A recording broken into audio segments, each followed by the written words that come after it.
Mga kababayan, ang ating si Jojea Nagaoa, 27 years old, na Filipina indigenous person, taga Baguio Mountain Province, ay pinasikatang ating bayan.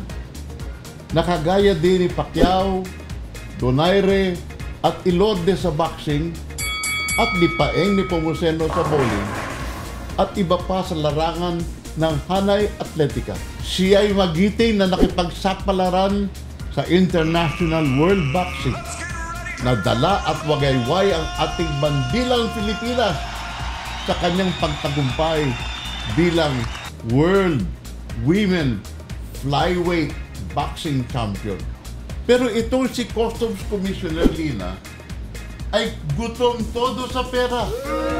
Na pati barya ng mahihirap ay hinoholdak sa customs.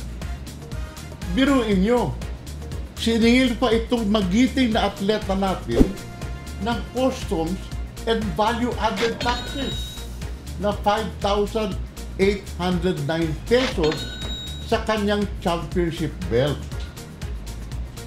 Bakit? Ilang beses mo na ba na i-tax si Pacquiao sa mga hindi na mabilang na World Boxing belts?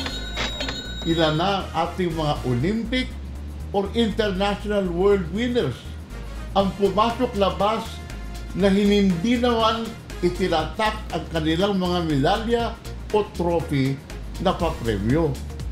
Dahil walang commercial taxable value yan. Yung mga bagay na yan, you know that. Mabuti pa next time. Next time, ikaw na makipag-boxing doon sa mga bigating boksingera. Hindi belt ang ipapanalo mo, kundi mga bukol at knockout. Pero ngayon mismo, para makapag-umpisa na matuto ka, ito ang 3 batok para sa iyo, galing sa mga atletang Pilipino at buong bansang Pilipinas. Hay nako, Tito Buboy, iba talaga pag ikaw ay may kabarkada, kainuman, kabarilan at kaklase. Okay lang, maski na ano ang eksena, basta kalaro ka lang niya, pareho netong si Commissioner Lina na may kataas-taasan na attitude. Ay, wala sa maayos ang kanyang discretion at supladong todo sa kanyang sagot at reaksyon sa mga maliliit at walang kalaban-laban na ordinaryong Pilipino. Para siyang walang pananagutan sa Diyos at sa kapwa-tao.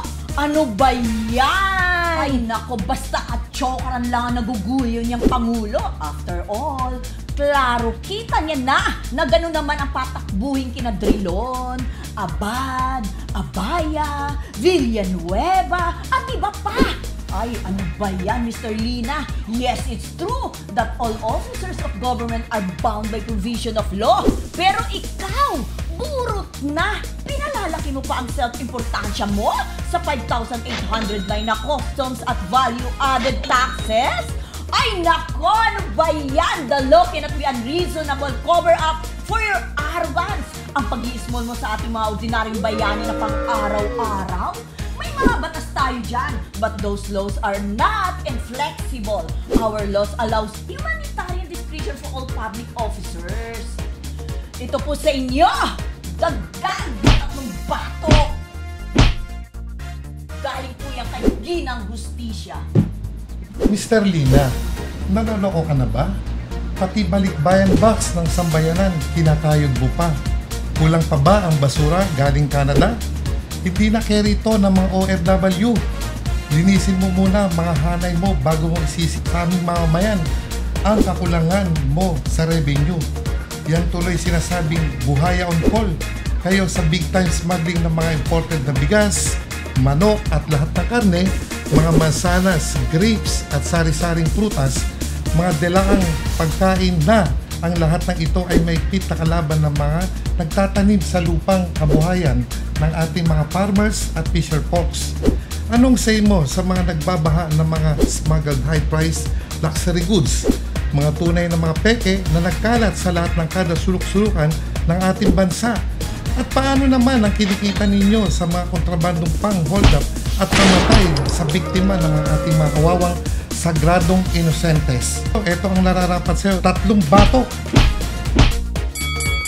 Gandang-ganda o gwapong-gwapo ka ba sa sarili mo? Dapat lang, hindi ba? Kasi Filipino ka.